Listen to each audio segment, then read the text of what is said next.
So my name is Sally-Anne Burris. I run an organisation called Split the Difference. It's an organisation that's born from 5 years research nationally and internationally into equality for men and boys. It didn't start off as that. The first year, I've run services for over 30 years. So I've designed and delivered tendered service, procured services for over 30 years.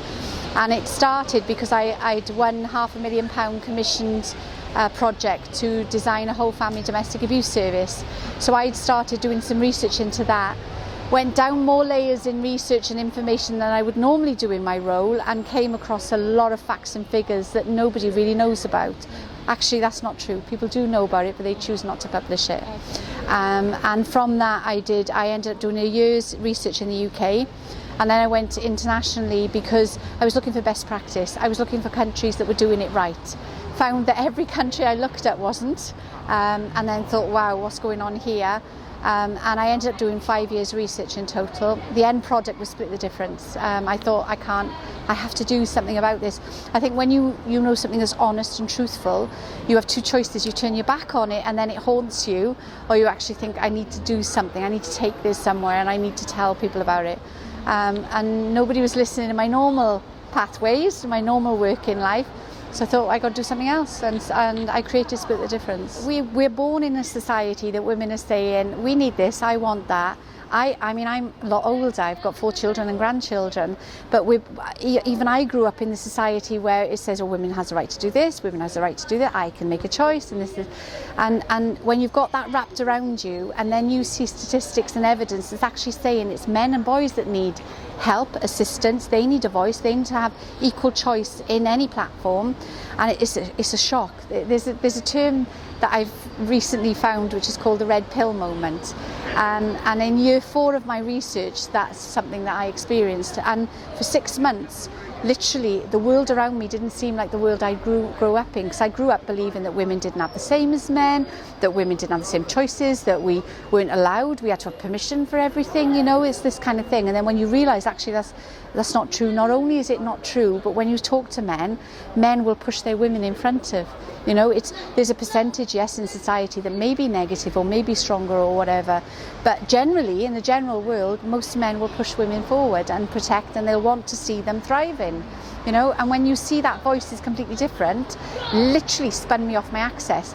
I remember sitting in a coffee shop listening to 2 women who were talking about their husbands and in this time zone, and they were just being very negative. Oh, he's done this and he's done, you know, all this. And I remember thinking, Sally, don't say anything, don't talk, don't speak, don't say nothing now, because I wanted to turn to them and say, did you know that men and boys are the highest rate of suicides all over the world, some younger than, you know, I wanted to come up. So that passion inside me, I thought, I just can't sit down and do nothing. I can't. And women who don't know this, when they know this, they're like, what? You know, and I think it's almost like a coating around society that's got this one belief system and doesn't look for any alternatives. But when you look, it's like, wow, you just cannot ignore it. But if you're a balanced human being, you can't ignore it, you know. So yeah. So what do you think is propelling this, male suicide and all these issues that are happening with men? I deliver services, so my experience for 30 years, or 35 years, so I want to say 35 years, but 35 years, is that housing, education, health, you know, all of those services they're pitched in this place that they've got to recognise what's going on with that woman, what's going on in her family, how is she okay, if she's not okay. All the funding, because I've delivered procured services, all the funding, when it comes through and it says, right, you've got to deliver housing related services, temporary accommodation, health, it's all geared, what are you doing for women and girls? Always says what women and girls in that. And I think when you know all of that, it kind of drips in, I don't know, you see the bias. When I did my research, one of the things that kind of was shocking for me is there's an extreme element of feminism that really doesn't know this stuff. They've picked up on this voice, they're passionate, women, it's the women group, you know, it's a women club. They pick up on this, they're very extreme in their attitude, and they've threaded themselves through every organisation. So for example, part of my research showed me in the year 4, coming to the year before I went into societal narrative. In year 4, I looked at organisations that were delivering services, so police and crime commissioners, local authority health, local authority housing, all of those things that are doing frontline services. In every single agency I looked at, there was somebody in there who was from Women's Aid or the extreme women's groups, directing that. In every single police and crime commissioner service across the whole of Wales and domestic abuse services, they are run by either ex or co-located women's aids worker. I was paid £500,000 money to create a whole family domestic abuse service centred around children. Okay, now that service was designed so that it could be replicated through the whole of Wales. They give me the money, I designed the service, it's a therapeutic intervention, it's 30 years theory based behind it. It's not just that I think this is a good idea, it's based on theory, psychology. I mean, they were the top of the field, the people that joined me to do it. They didn't give us any money to do a pilot, and now it's been impossible for me to get any funding to deliver that service, and the reason is because wherever I go, women's aid or women-fronted services are threaded throughout that.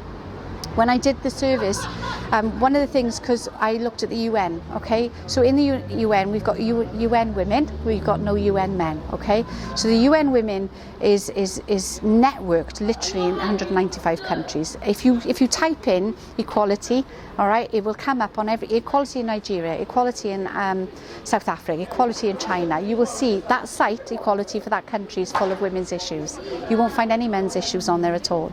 Okay, so everywhere where there's a route, a pathway for equality to sit, you will find a thread of extremism, and it's awful to say. And I'm a woman, you know, and I don't like it. In fact, I feel quite insulted by it, because the flip side of this kind of mindset is that women like me who work, I'm 56, I have never had a barrier. I've been at the top of my game. For Welsh Government, I've been a critical friend for local authorities. I've chaired groups from Welsh Government. I've run businesses. I've never had a barrier, never ever. And I feel quite insulted that there is a slither of society where women are stepping on other women, saying you're a victim, you don't get what you need, you're suppressed, and then they're using that then to get what they need, which normally means power and control, money, just to push an agenda forward that really only satisfies their needs, you know. And that is threaded across the whole of the UK. Look at you, you're young, you're vibrant, you're doing what you want to do, you've got an amazing voice, you're doing something very credible, you're looking at subjects that people need to talk about. I mean, where's your barriers? You know, where are your barriers? And I couldn't find barriers. And I looked at services, I looked at business, I looked at corporate identities, boardrooms. I looked at where there was barriers. In fact, some of the boardrooms now, they're locking out some organisations, multi-million-pound international organisations, have let go of 50% of their boardroom members because they have to put women in there. They're literally just walking into the boardroom because of this agenda. And you think, well, I don't want to be, if I get that job, I want to work. I want to be able to say I've been at the coalface, because I can. That's what equality is about, isn't it? We've been educated, we've been given this platform. We should be able to walk in it by our credibility, not somebody opening the door and say you're a woman. Go on, in you go. Where's the self-respect for that, you know? So, sorry, I could talk for, I could probably sit in Hyde Park for six months literally and not repeat myself. So I think that the best statement of a woman, and I think the barriers of all of this and the issues of all of that are actually by this kind of, I keep talking, it's like a slither of society that kind of wraps around the world. I think they are creating issues for women because eventually you'll get the backup. You know, when the honesty comes out, because it's there, right? When you see the honesty on the table, these women who want to make sure that women get equality, they're going to be stripped away of any voice because it's not real and it's not honest, you know. And I need that respect, and men need that respect, you know. So it's just, I feel like a train. You know, I feel like an engine of a train. So what about the difference in the East then, you know, where the males have most of the power, in law and things like that, compared to here? So yeah. So because of UN policy, There's a lot of governance. There's a lot of you are obviously looking at areas where it's not mainstream reporting. There are things that are unusual, and you're trying to shed light and truth on those things. Some of those countries where it says that for example, or Nigeria. I know it's not East, but Nigeria. Okay, in Nigeria, you've got a very powerful female drive from the United Nations. The thing coming out of Nigeria is that women don't have equality. There's FGM. There's a lot of issues around women being able to work and things like that. If you dig down into societal norms and what happens in society, and if you dig down into the funding that goes into Nigeria, what you see coming out of that isn't true. Some of the stuff, I mean, I'm Muslim, okay? There's a thing in the world that women who are Muslim are suppressed and don't have the same choices as men. But in a Western, if you put a Muslim culture against a Western culture, we've got women now in the UK who are saying, I'm 30, I don't want to work, I want to be at home with my children. Society says I've got to work, I've got to earn, and I've got to be a mum. And then I've got to, do all the other stuff that's expected of me. In the Arab countries, because I've been to like Sudan and Dubai and in that kind of element, they are picking up on this, I call it the Margaret Thatcher voice. This Margaret Thatcher voice, they're picking up on, they're pushing that trend forward. But if you look at their lifestyles, if you strip away the lifestyles, they haven't got those pressures. They haven't got the pressure of competing. Choice which should never be taken away, right? If a woman wants to work, doctor, nursing, PhD, not have children, not get married, get married, that's her choice, and that should never be removed. But these additional powers sometimes that we're pushing on women are also taking them into a zone where they feel like they're constantly under pressure. I've got educated women who are doctors who are saying to me, actually, I want to stay at home. I want to bring up my children. I don't want to go into medicine, So in terms of Islam, I'm going to speak about Islam because it's one of the things that I get, because I'm Muslim. Women sometimes think I'm suppressed. Because I'm Muslim, I'm suppressed, I'm just fighting for the man's corner because I'm suppressed. In Islam, we have the rights of the man, the rights of the woman, and we have the rights of the child, and we have the rights of the society that we live within. So these community rules, these societal family rules, they matter and they mean something, and you can't isolate sometimes what's a benefit in a culture that's in the UK may not be a benefit of the culture in another society. As long as the human rights and the choice is okay, then why are we arguing about that? We have to understand that, Yeah, so just a final word, like what's your message and what do you want to get out there? Why did you come today? Just like a final kind of reason. Okay. So the reason we're walking is because we want people to ask what's going on, all right? The first 2 years of our campaign is Did You Know? So it is, did you know that in every country across the world, without exception, there are more men and boys who commit suicide. In some countries, 5 out of 6. In the UK, it's 2 out of 3. Some of them are younger than 10. Did you know that services where the policies and the way that men or women can walk into the door, that every service, the NHS policy is written for women. If you read around domestic abuse or health, for example, we have breast cancer screening, we have cervical cancer screening, okay? It's free to us. We have testicular cancer and other cancers specific to men, no screening. So policies are written directing all their aid at women. What we're saying is, did you know all of those things? Please look. Don't believe us. Don't believe anything anybody else tells you. Have a look at it. And we're asking women, don't be ignorant, as in, don't believe everything you see. Look for yourself, and ask yourself, do I have the opportunities that I need? Does my husband and my son and my grandson and my grandfather, did they have the same opportunities? Can they 50% of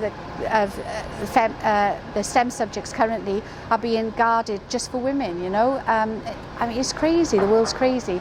So the march was about, look, we're here, have a look at what we're doing, see if it is relevant to you. If it's not, push yourself. Just if you've got strong feminist feet that are on the thing and you're extreme and you're saying men, no, challenge yourself for 5 minutes and have a look at the WHO stats. Look at the World Health Organization. 6.2, okay, if you look at water aid and look at 6.2, it says by 2030 water will be free from defecation, particularly for women and girls. I looked at the stats. There are more men and boys killed by defecated water than there are women and girls. Why are we writing policies and statements like that? What's that about, So the thing is, we're here, we're moving, look at us. Don't like us, I don't care. If you don't like us and you've got to prove us wrong, you'll read.